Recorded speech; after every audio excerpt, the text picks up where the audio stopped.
That's a drawing. It's really cool. Oh man, that's a beautiful picture.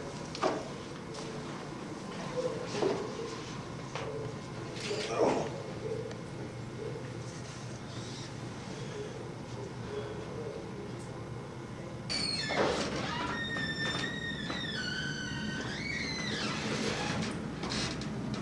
This is one time I admire the fact you got a video camera.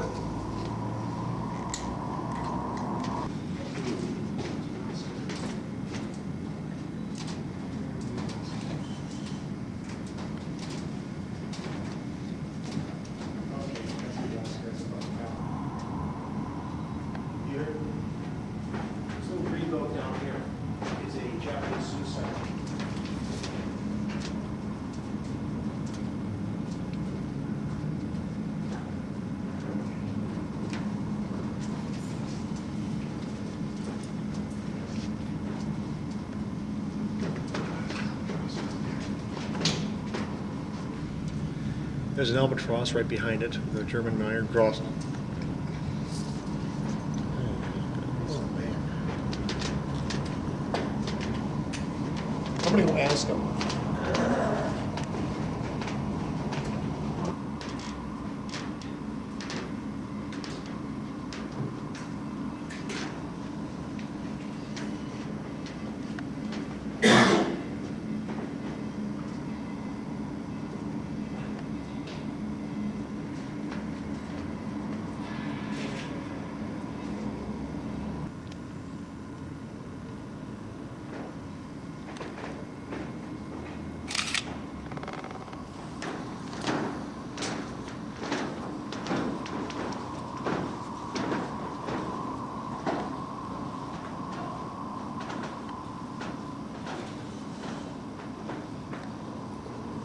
Got off the Edmund.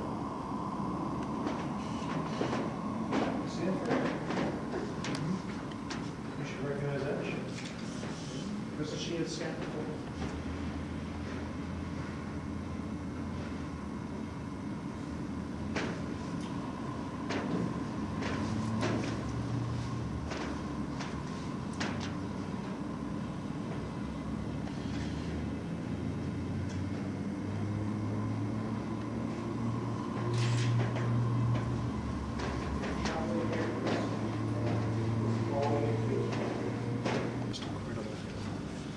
Crusader tank. That's one of the Australian hybrids.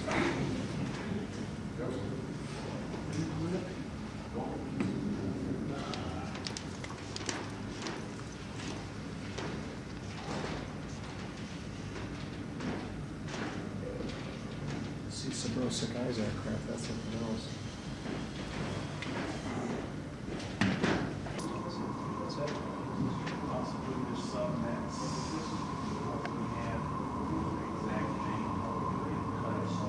they got a male down there. They got a male.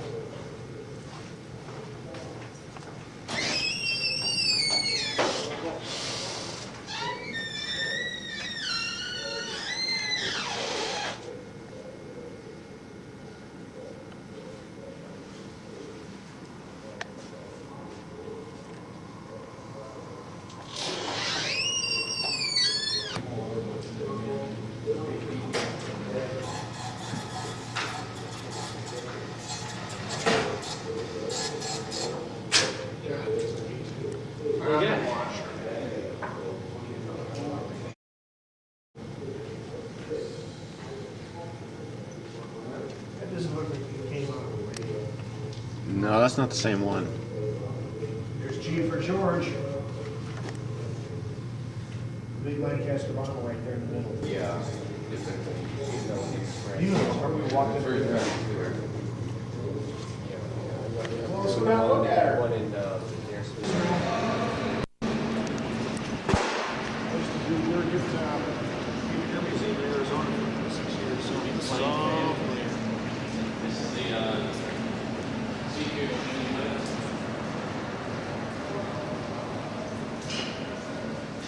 Hey. It's a hand attachment. I was just going to see if you were here to see if you could tell us a few things about the CQ. Are you available or are you stuck? Yeah. Oh, yeah. keeps me. Landing gear. Peels himself. You gotta run real fast if you gotta get that bird to land right. Takes him 15 minutes to crawl in, and now We it's saw taking him no- 20 just to get out. Was our seafarers we saw up at Oshkosh? I thought you were going to pick it up and run. Well, just when he was getting comfortable, he gets dragged back out. This is it. CPU expert. He's doing the work on the... How are we? How you doing? Good. Yes, this is the Hawker Sea Fury, introduced into the Royal Australian Navy service late 40s. This one was acquired in 1947 and effectively taken off strength mid-1950s. It's a carrier aircraft, the type operated off HMAS Sydney, off the North Korean coast. I was gonna say if she saw Korean activity. Yeah. It's the last of the big piston engine aircraft, as you can see here. This is Bristol's Centaurus 18-cylinder radial. A big machine, extremely fast, and probably its counterpart would be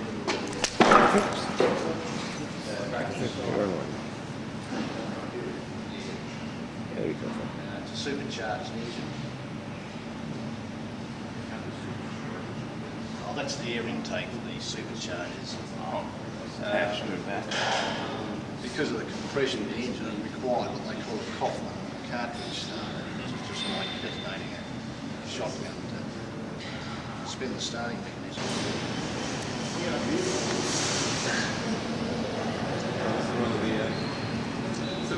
You should see Alice get so much of it. Just a little bit. I saw the frag remains up on the pylon. Come on, Dave. Hi, Dave. You heard of the guys that do Sakai? Yep. That's it.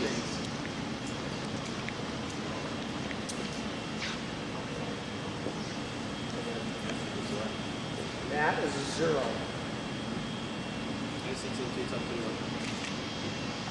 Clip wings so you can get on it. Clip wings so you can get on it. Chance to meet him once.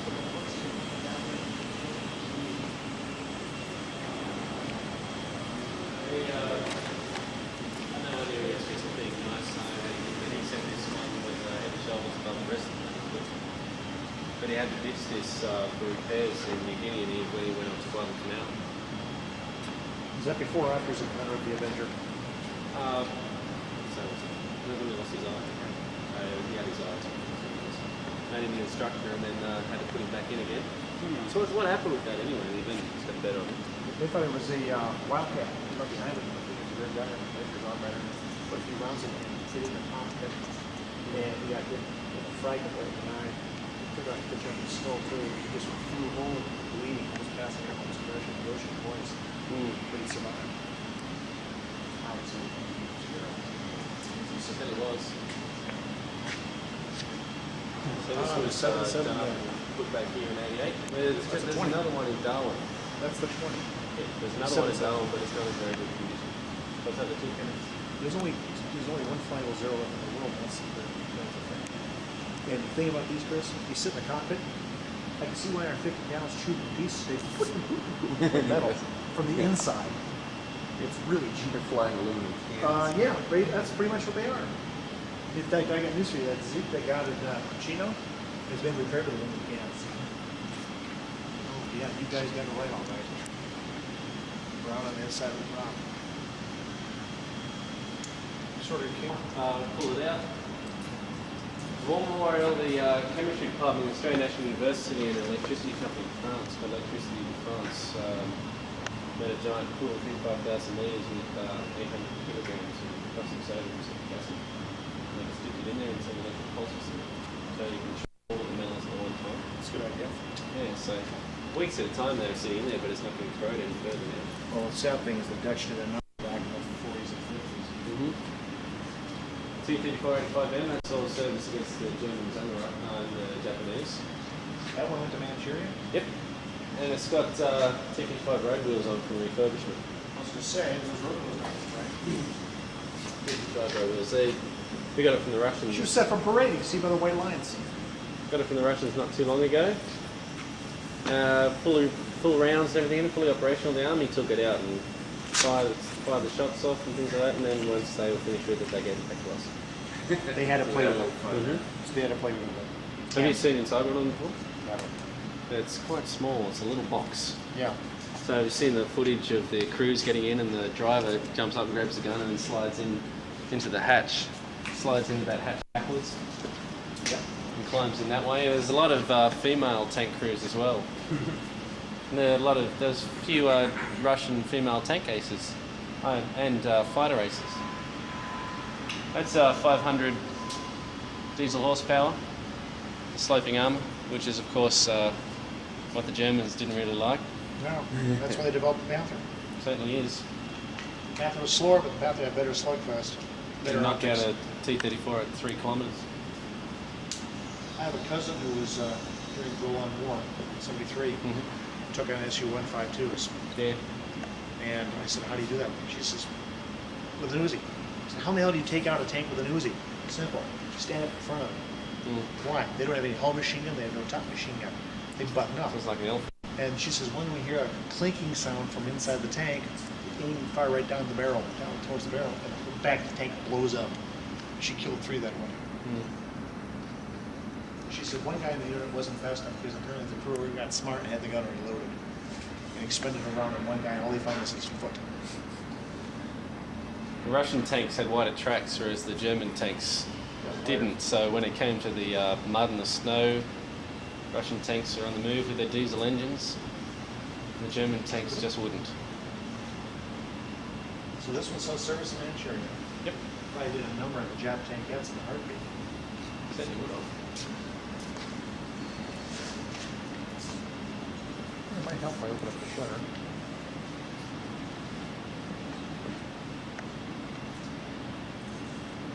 Seen one of these before? Never. I've never seen a Crusader. Australian Sentinel. That's an Australian product too. Yes. Built 60 of these. This is a Type 3, 25 pounder. Made out of cast. Trying to use domestic products, so it was run with 3 Cadillac engines. 3 engine powers? Yeah. Not one big one, but 3? 3 because they wanted to use as much domestic products as they could for the tanks. Well, sure, because they're down for the line overseas shipment. Yep. They're building the railway yards. Use 95 litres of petrol for every 100 kilometres. Well, they used to be in the shop. Cool.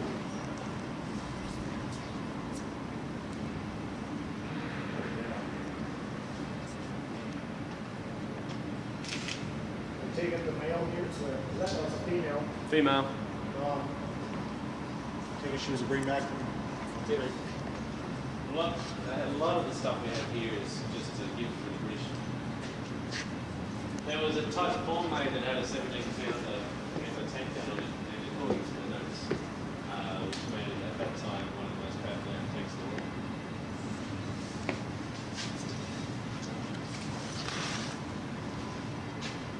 So they didn't actually see service because when it became obvious that the Japanese weren't going to invade Australia, they just used them as trainers, and we took the Matildas over to New Guinea. You don't need speed control. No, we've got a Matilda that's over in the Through? Huh? Yeah.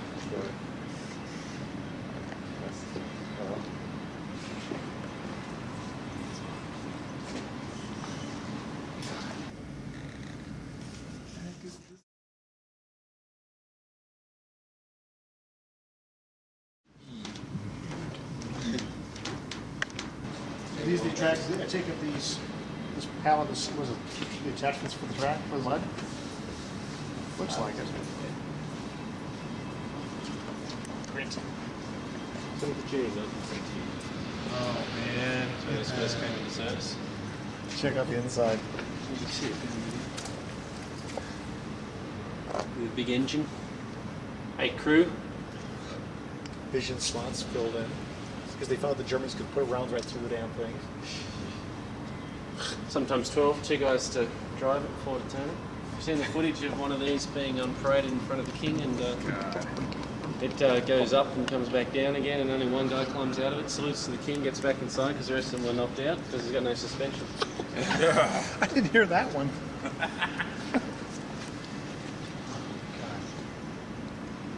they didn't break down or if they went too slow and a German artillery barrage got them. You were dead. You can get up to 50 degrees Celsius inside it. All the fumes and everything from the engine, they just get out because they're too sick to keep going. Right.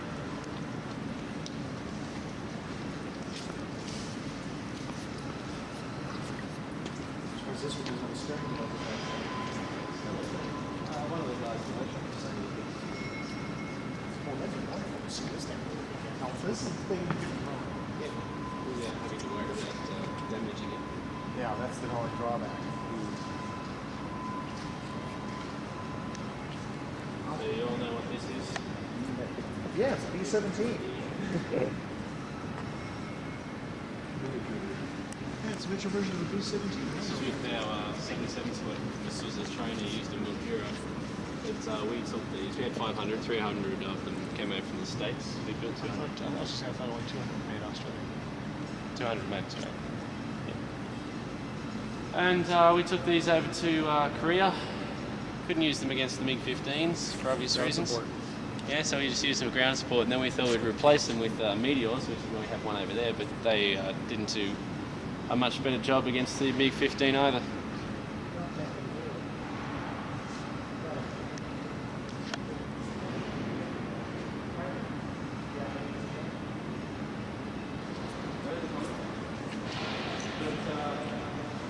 He blacked out trying to follow it through a manoeuvre. He fired it, and then the bomb crew that was escorting saw it to crash, so they credited him with whether it actually crashed at its own fault. There's another question. CAC wear away. This is what we had, which aren't real good. Basically, it's upgraded to T6. So whereas your Zero over there's got 1185 horsepower engine, going over 500 kilometers an hour. This went over about 350. We've got the cannons, things like that. We've got machine guns, 2 machine guns and one on the back there. It's basically built originally as a trainer. We had 755 of these. The significance of this particular aircraft is because it's the only one in the history of wearaways that's ever shot down a Zero. This one? This one, this particular plane. Boxing Day, 1942, over Darwin. The pilot's name was Archer and Sergeant Coulson was in the back. Saw a Zero below him, came down, hit the pilot from behind, just through the back of him, and down it went. Got a medal from the Americans and 6 bottles of beer from the Australians. 6 bottles of beer. They probably swapped his medal for the beer. Yeah, so. Well, the thing is, it gets me is, you think the boomerang they could have gone after. We just found out the boomerang didn't do a squat. Ground attack only. This was the same thing, ground attack. Because if you're going to use it as a fighter, then it's just going to get chewed to pieces. Right. Run conditions. If the registry guys didn't want to be too fast, pick all of these things. Obviously, it's mission chart. So we flew these with 460s and 467s working. So, like Edgar was saying upstairs, this is 1 and 2 operating sets. This is interesting shot to look at the P-40 wing assembly. You can see the stick and rudder. This is really detail. Yeah, this is a detail I've never even seen before. 7,000 Lancasters were built, half of them were lost, 20,000 casualties. Bomb load of 6,500 kilo. That's a pretty big payload. And the tail gunner was always the first to go. Always. 4 303 guns are not squat against the oncoming 110 night fighter armed with 20 mine weapons.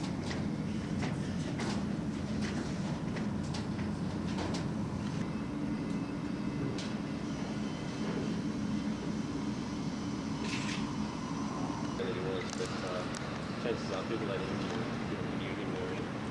It was with the original landing, and then it was used to plan reinforcements and get the wounded out. There's another one that's at the War Memorial, and Charles B went back in 1919 and he picked that up. He went back and started it. The Iroquois. That's part of a C and part of a B. It's a hybrid. They're stuck together because they damaged it, and so they put it back together. Our casualties in Vietnam just wasn't as excessive as yours. We lost 10 airmen, but plenty of them got shot in the foot. This is the Perspex, the lance casing. But we basically used these, besides getting wounded, that out for SAS. putting those guys in and getting them out. That last flew in '85, the Air Force flew it to the War Memorial, and then it was just pushed in and hasn't moved since.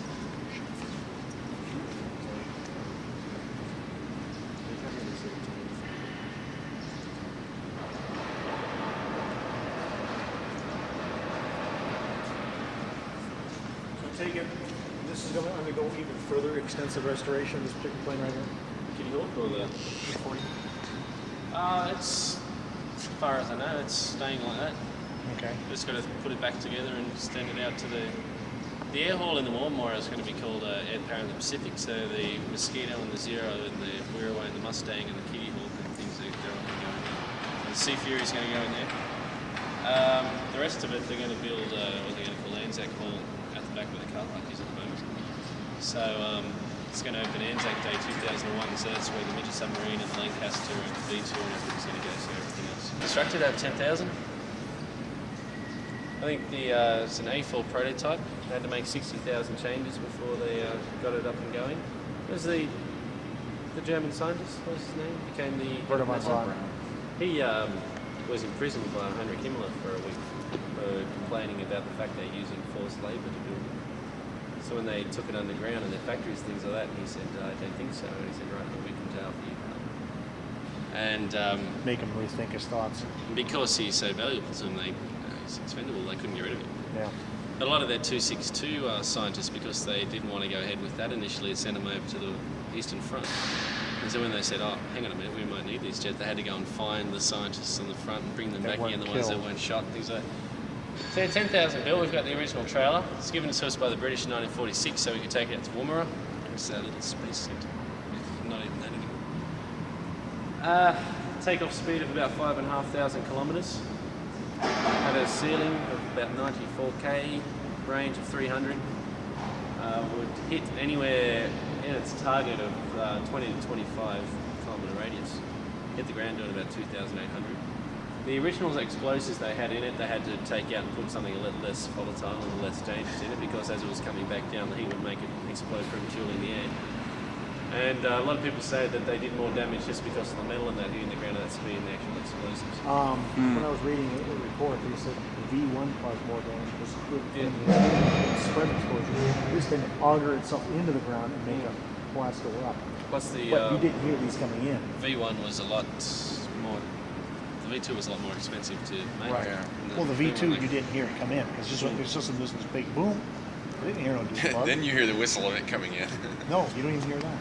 You just all of a sudden boom because the movie comes right in, coming in a couple miles. With the V1 you just hear the... Oh yeah. That's when you just hear the engine stops Easier when to you take go. out. Is that all the original camouflage? Is that all been redone? Everything that is basically original. If it's not, we send it back to you for the last packaging and find what it is to paint it up and it's original. There's only 2 of these in the world. Yep, we captured this in Mesopotamia. It's pointed towards St. Paul's, isn't it? Yep. Yep. It's pretty well. Yeah, we were there in '95, and that's definitely not a one-day venture. You got a picture of the Jake. Yeah, one that's got the shot up on the side. I didn't see the holes and things in it, so here it is.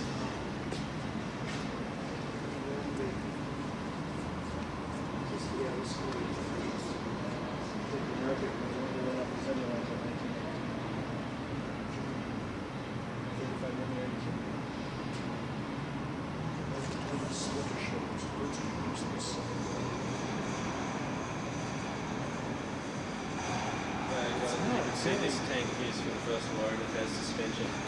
Yes. What's suspension? The springs right there. No, that's not. No. What's suspension? Be like riding on a board, okay? Your suspension is your ass. Lines. Of course, it was sealed. He couldn't see what the message was all about. But the thing is he was coming back. He got caught. He was on a Harley Davidson motorcycle. This was dispatched. He was coming back. He kept coming coming back. He was coming back when he ran into between two German machine gun nests, and they shot up the motorcycle, almost killing him. And this little Renault FT came out of the woodwork, and they yelled from inside, "Run with us, we'll get you to where you have to go." He ran alongside that tank while the tank was returning fire at the German pillboxes. In fact, it was 8mm round, Hotchkiss like that one in his arm right there. He said that damn tank saved my life. He delivered the message. They saluted, they thanked him. He went behind a tree, went to go lay down, take a heavy retreat, get some sleep. He woke up because it suddenly got quiet. He delivered the message to the front line, cease and desist at exactly 11 a.m. At least to his sector. Just keep your finger on it. First down. There we go. There's little gear sticks and everything there. But you can see how the basic tank design came out of that one, and think by the Yeah, I was gonna say the French were pretty ingenious about that. It's a shame they didn't catch on to the rest of the stuff. When it was first went into service, there was 21 of them, and by the end of the day, there's only 3 of them operational. It's the first time they ever used them. Yeah, but it scared the Germans because they had that turret. Well, they still had 1,500 of them when the Germans invaded France, and the Germans used them in policing occupied territories. The last Renault. You can see the grey gun, 6 inch at the back. It's 10 point close to them, facing each other. The far one's from HMA Sydney, and this one's from the MD. MD was a dressing class light cruiser. Built in Danzig, 1908, put into service in 1910. The Germans owned New Guinea and the Bismarck Sea, everything around there, and so when we're sending a trip convoys over the Middle East, of course we don't have a light cruiser anywhere. So we sent out to Sydney. The reason why the Sydney class is because it's got superior decking armour, it's about 2 inches, whereas the Emden's is much lighter. The Emden's gun itself can fire further, and they've got a much higher rate of fire, but they're much lighter. So once the Sydney got within its about 6 mile range, it's just open fire, and it was basically decided then. And so there's another ship on the Emden, the German crews, 5 crews who put Emden after their surname. That would be Heinrich Himmler Emden. In 1933 they stopped doing that as well. No, the other ship was.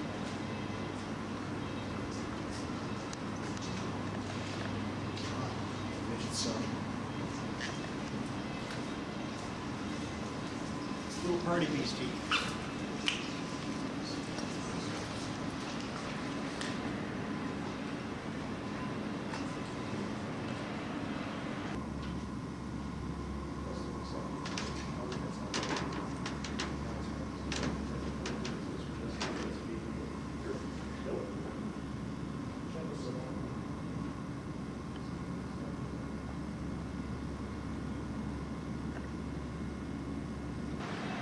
Oh my God. Oh my God. It's a 25 foot.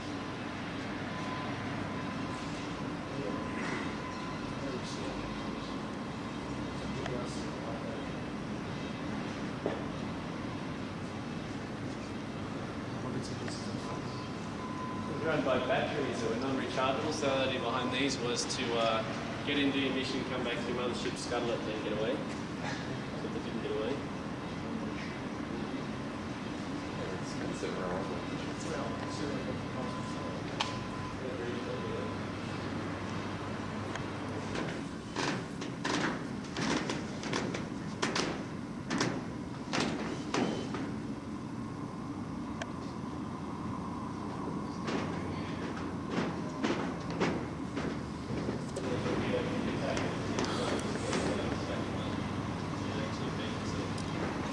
Because they didn't have anything solid to hit, didn't go on.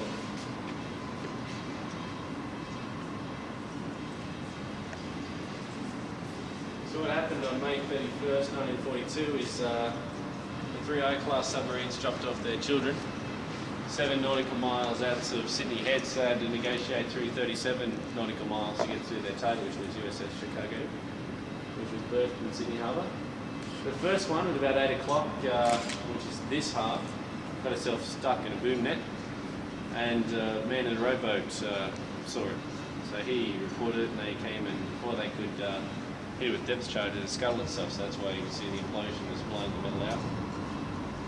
The next one through was the M24, which got all the way into the harbour, surfaced about half a kilometre away from the Chicago.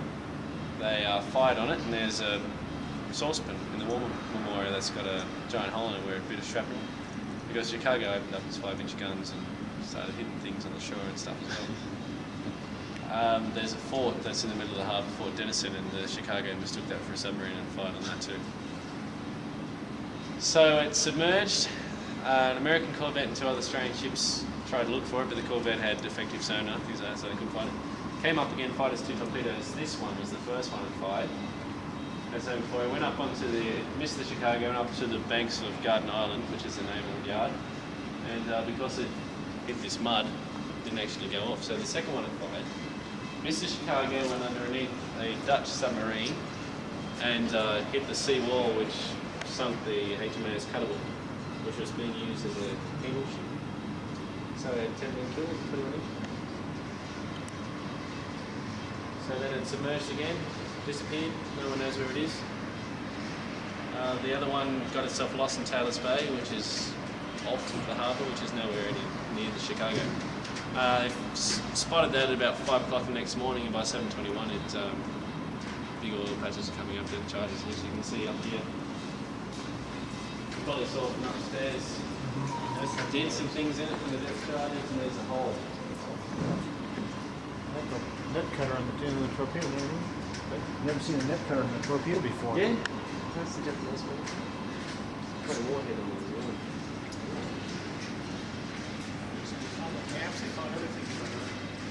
Yeah, we gave the Japanese crew full military burial, cremated their bodies, sent their ashes back via neutral shipping to Japan.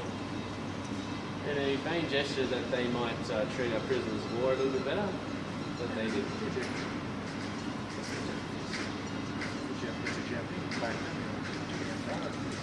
So what are you doing? Before they fire, they just blow the 2 caps up? Yeah. Diagram right there underneath the torpedo.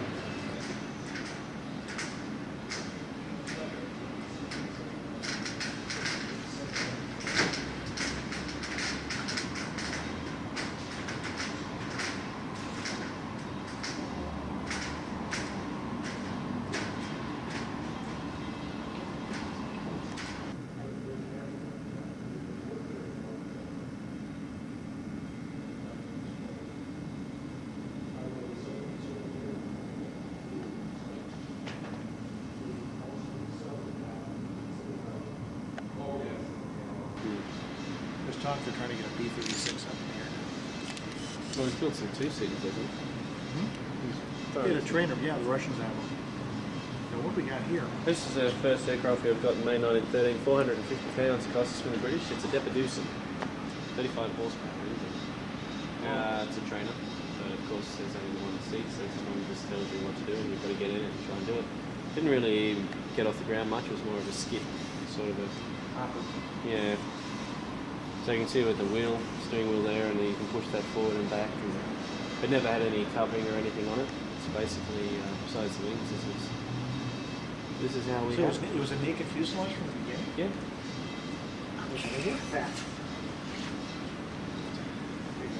There's one of these that the Australian shot down. His wing dihedral was bent out of shape, and he had wrinkled skin on his wings for trying to follow into the manoeuvre, and he blacked out. So, have you seen footage of one taken off? Yeah. He just goes like this, and he drops his... It's like a gear and all of a sudden just... Yeah, they really... They actually, I read the book, rocket fighter. He said they had, before they used to go like this, and like this. They don't bounce and drop the gear off and bounce up back into the aircraft, drop the aircraft back to the ground. It makes the explosion. After 163s, you know, fought that way.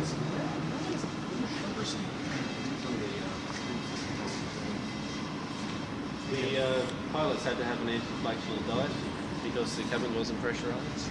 So if they had any air in their stomach going through those sort of levels, they'd get themselves killed. Wow. So I think at that stage I'd go, I'll just have the 109. Just put me in one of those. Yeah, a little safer.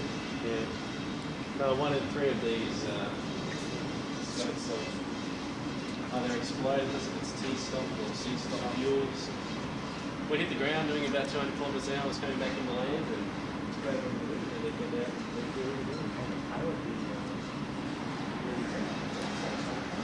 two 30mm guns, 25 rounds each, get above the American bomber formations, and then just glide in, do whatever they can do, and then get back down. 12-minute flight. Yep. Over 960 kilometers an hour. Small target. I don't know, I'm not sure how many of these do these things. I can think of 5 or 6. I know there's one in Somerville, there's one in Museum, there's one in, I think it's at least 3 or 4 in the United States. I know there's one in Britain, one in Germany, one in Russia. Japan has one. This is ME-262, this is Black X. There's 8 of these left in the world, there's 7 fighters, and this is the only fighter bomber variation, because good old Adolf Hitler wanted to have all fighter bombers. Yeah. So if you're putting bombs on this, of course you're going to slow it down. Therefore the Mustang and Hawk type things Here. actually not going to do any accurate bombing, is it? There's 1,500 of these built in total. First saw service in June 44. Tell me where to point. The British I'm just getting too video much came in reflection. a month later, but that was American. It's about a ton, but they were a third lighter. And so when they couldn't get a hold of the BMW engines because of problems, things like that, they had to go with the Yankee Umo engines. Because they were heavier, they threw off its centre of gravity. So in order to correct that, they brought the wings back 18.5 degrees, and then all of a sudden discovered that it actually had advantages of doing it. So That's where everybody else got their ideas. Yep. The Russians got them. So that's a swept wing. This plane here, the Aircam DH-9, this is the first single-engine plane to fly from London to Australia. 1919. The Australian government, after the war, put up a prize of £10,000 to the first aircrew who can fly from London to Australia. The guys who won it was in a Vickers Vimy bomber, so they could take their mechanics and everything with them. So every time they had any trouble, the mechanic would just get out and fix it. These guys crashed about half a dozen times, blew radiators, things like that. They had to wait for parts of that to turn up, or they could just repair it the quickest way. So it took them about 8 months to do it. PD stands for Peter Dawson. He's a millionaire whiskey distiller, and he sponsored the whole thing. I've actually got the biggest Vimy bomber as well, but it's in Adelaide.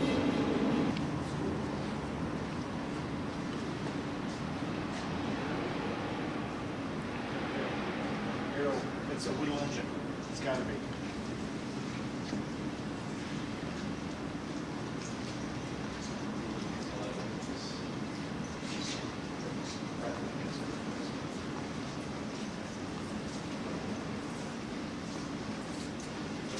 I saw something beautiful walking out one of the French resistance. They wanted to know where it was fighting the Germans. Everything the Germans had swastikas. Right down, you see this one guy closing up, and he had a ring on his finger with a swastika, and he had the bullet. You see the close up the bullet, he has a swastika on the bullet. Yeah, that's French and fought with the Germans, and there's 25,000 Dutch fought with the German units. British South African Indians. Yeah, whole books of this foreign volunteers to them. This is I think they get shot. It's the first time I see one that's, down. Of course, like you said, there's only 2 left in the world. That's one thing. So what's the plans you're going to do now, sir? nothing. Nothing can get Just keep them like that? Yeah, it's trash. I don't even have like parts of this plane. I don't know exactly what they're going to do with it. It's up to the curators, depending on how much space. They might put it into the Anzac Hall, depending on how much they've got left. They did that at the Nimitz Museum. They have a zero left. That's off the Oscar. Where did they get the Oscar? Where did they get the Oscar? Where do they get the engine? When did they get it? When did they get it out? Early 80s. But that's been sitting in the Anzac. Oh, okay.